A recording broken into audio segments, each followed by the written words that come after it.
السلام علیکم، آپ دیکھ رہے ہیں کے نیوز ایچ ڈی۔ میں ہوں حارث علی شاہ گیلانی۔ چلتے ہیں آج کی اہم خبروں کی طرف۔ رخ کریں گے رینالہ خرد کا، جہاں سے رپورٹ کر رہے ہیں ہمارے نمائندے سجاد خالق لکھوی۔ طلباء و طالبات کو اپنے مستقبل کو محفوظ بنانے کے لیے ہمیشہ بہترین اداروں کی ضرورت ہوتی ہے۔ کاسمیٹکس یونیورسٹی اس خطے میں انجینئرنگ، سائنسی تکنیکی، کاروبار اور دیگر شعبہ جات میں تعلیم کا مرکز بننے میں کامیاب ہو گئی ہے۔ ان خیالات کا اظہار پروفیسر ڈاکٹر محمد تبسم افضل، ڈائریکٹر اسلام آباد نے کنونشن سے خطاب کرتے ہوئے کیا۔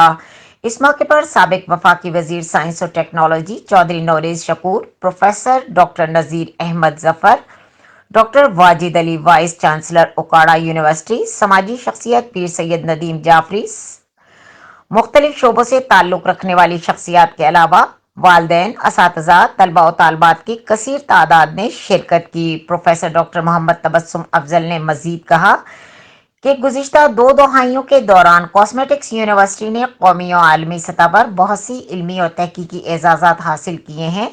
قومی اور بین الاقوامی جرائد میں 17,000 سے زائد تحقیقی مقالہ جات شائع ہوئے ہیں۔ یہ 22 سال کی مسلسل جدوجہد کا نتیجہ ہے۔ مزید خبروں اور اپڈیٹس کے لیے ہمارے ساتھ رہیے گا۔ تب تک کے لیے اپنا خیال رکھیے گا۔ اللہ حافظ۔